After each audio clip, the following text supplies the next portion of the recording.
বাবার জন্মদিবস ও মৃত্যু দিবস পালন করে যাচ্ছেন ছেলে। রানাঘাটের বাসিন্দা বিখ্যাত অভিনেতা পঞ্চানন বন্দ্যোপাধ্যায়। তিনি পশ্চিমবঙ্গ নয়, সারা জায়গায় তার নাম ছড়িয়ে রয়েছে। তার বাবাকে সেইভাবে রানাঘাট শহরে সম্মান দেওয়া হয়নি, তাই 17 বছর ধরে জন্মদিন মৃত্যু দিবস পালন করে আসছেন। জীবনের শেষ দিন পর্যন্ত এমন সম্মান দেখিয়ে যাবেন। উত্তম কুমার থেকে শুরু করে নাট্যকার শিশির ভাদুড়ী, শান্তি কুমার, দিলীপ চট্টোপাধ্যায় সহ বিশিষ্ট ব্যক্তিদের সঙ্গে অভিনয় করেছেন। থিয়েটার, নাটক, সিনেমা সব জায়গায় অভিনয় করেছেন পঞ্চানন বন্দ্যোপাধ্যায়। রানাঘাটে তার স্মরণ সভায় সেভাবে হয়নি বলে আক্ষেপ করেন তার ছেলে।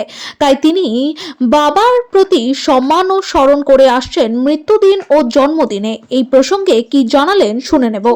নদিয়া থেকে বাবা ব্যানার্জির রিপোর্ট, প্রথম আলোর বার্তার পর্দায়। সঙ্গে থাকুন, ভরসা রাখুন।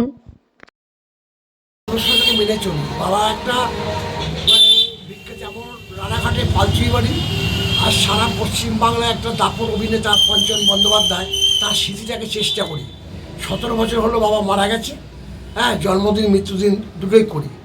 সিনেমা, থিয়েটার, যাত্রা সব রকম কিছু করলো, শেষ বয়সে যাত্রায় করেছে। একবারে শিশির বাবু থেকে অরিন্দ্র চৌধুরী, দানিবাবু আদর্শ নিয়ে উনি কাজ করেন। নরেশ মিত্তির, ছোট পণি, বড় পণি, শান্তিগোপাল, স্বপন কুমার, দিলীপবাবু, দিলীপ চট্টোপাধ্যায়, রাখাল সিংহ, কত বড় অভিনেতা পান্না চক্রবর্তী, এদের সঙ্গে উনি দীর্ঘদিন দাপটের সাথেই অভিনয় করেছেন। তাই জন্যে চেষ্টা করি, আমি ওনার বড় ছেলে হয়ে যে চেষ্টা করি যদি ওনার স্মৃতিটাকে রাখতে পারি। আমার যেটুকুনি সমস্যা, কেউ তো বাবার জন্য কিছু করে না। রানাঘাটে কিন্তু এত সংস্কৃতি হচ্ছে, কেউ একদিনও স্মরণসভা করলো না। এটা একটা বিচ্ছিরি, মানে নিজের দুঃখ কষ্ট লাগে যে একটা ভালো আর্টিস্ট, আমি নিজের বাবা বলে ভাবলে নিজের বাবা বলে তারা নয়। আজকে কত রকমের বই বেরিয়েছে, আমার কাছে 2-4টে বই টই আছে। এই কী বলবো, যেখানে রাশিয়া টাশিয়া কত জায়গায় কাজ করে এলো। তাই জন্যে আমি এই স্মৃতিটাকে চেষ্টা করি, আর সবাই একটু আমাকে হেল্প করে। যে আমি স্মরণসভাটা আর বাবার জন্মদিনটা এই দুটো পালন করি। কতদিন হয়েছে? 14 বছর। কত বছর বয়স? 17 বছর হলো মারা গেছে। আচ্ছা, এক নাগারই আমি করি। কত বছর বয়স হলো না বাবার? বাবা 94 মারা গেছে। তাহলে এখন কত বছর হলো?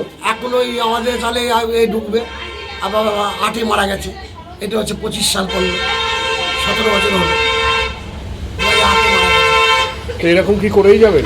যতটুকু মানে আমার যতক্ষণই আমি বেঁচে থাকবো ততক্ষণ করবো। আর যদি আমার বিয়েটে করে সেটা হচ্ছে আলাদা ব্যাপার।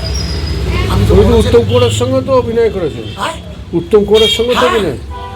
উত্তম কুমার যখন 400 টাকা মাইনে পেতেন, এটাই ভাগ্য মানুষের। আমার বাবার তখন 1,500 টাকা মাইনে পেতেন। তার ছবি আমার কাছে, তার প্রমাণ আছে।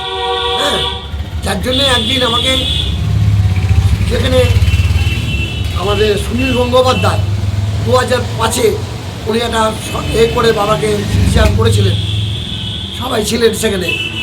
তা যাই হোক, যতটা সবাই মিলে ভালোবাসে। কিছু কিছু লোক, এই আমার যারা বন্ধু বান্ধব আছে পাশে আছে, এরাও বাবাকে খুব দারুণভাবে শ্রদ্ধা করে, দারুণভাবে।